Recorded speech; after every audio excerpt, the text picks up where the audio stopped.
벌써 4차 회의가 됐군요. 다들 고생 많으십니다. 언제나 말씀드리는 것처럼 국가의 제1책무는 국민의 생명과 안전을 지키는 것입니다. 지금 현재 전국적으로 호우가 심각하게 내리고 있는 것 같습니다. 다행히 대규모 피해는 없지만 이미 인명피해가 발생하고 있는 것 같고 또 일부 침수 피해도 지금 보고되고 있습니다. 상습적으로 피해가 발생하는 반지하, 지하차도, 지하 주차장, 하천 범람 지역, 또 산사태 위험 지역, 옹벽 이런 인명 피해 우려 지역에 대한 안전 점검 그리고 긴급 대응에 만전을 기해 주시기 바랍니다. 국민의 생명을 지키는 일에 작은 실수도 용납되지 않는다라는 점을 명확하게 말씀드립니다.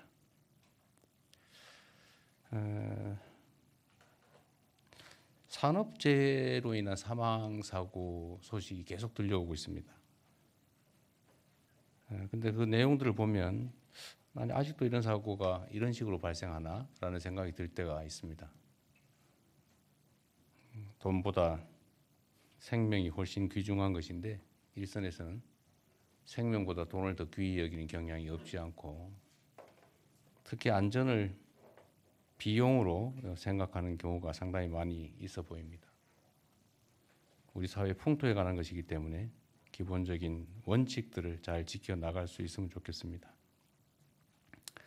14일에 포스코 광양제철소에서 작업 중이던 노동자들이 추락해서 한 분이 사망을 했다고 합니다.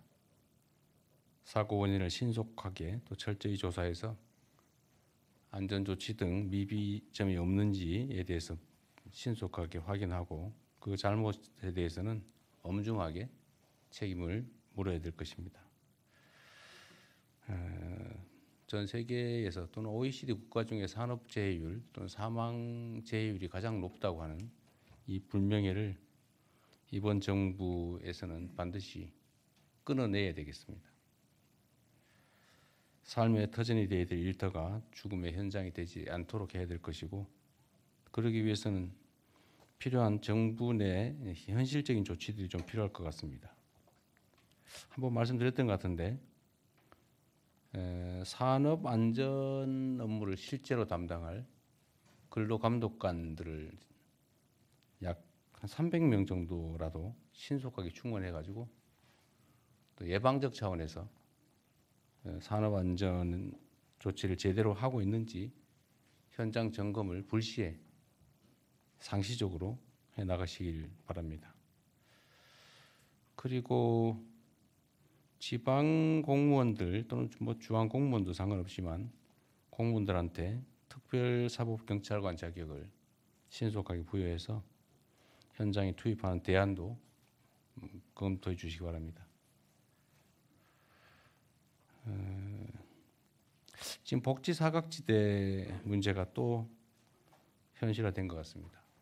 우리가 사회 안전망이라고 보통 부르는데 이 사회 안전망이라고 하는 것은 그야말로 망이기 때문에 구멍이 숭숭 나서 빠지기도 하고 그 망이 부실하기도 해서 우리가 예상하지 못하는 영역에서 심각한 상황이 벌어지기도 합니다. 그래서 장기적으로 보면 사회 안전망을 사회 안전 매트로 바꿔가는 것이 필요하겠다는 생각이 듭니다. 최근 대전에서 모자가 숨진 지 20여일 만에 발견됐다고 합니다. 사망 전까지 심각한 생활계를 겪고 있었고 직업도 없었다는데 기초생활수급 대상자는 아니었다고 합니다. 이런 비극이 반복되고 있는 점에 대해서 큰 책임을 느낍니다. 이런 문제에 대해서만큼은 우리 정부가 꼭 신청해야 움직이는 소극 행정에서 탈피해서 이런 사각지대, 안전망에서 추락하는 그런 일들이 생기지 않도록 선제적으로 예방하는 적극 행정이 반드시 필요하겠습니다. 자, 그리고 하나 더 말씀드리면 오늘이 제헌절이죠.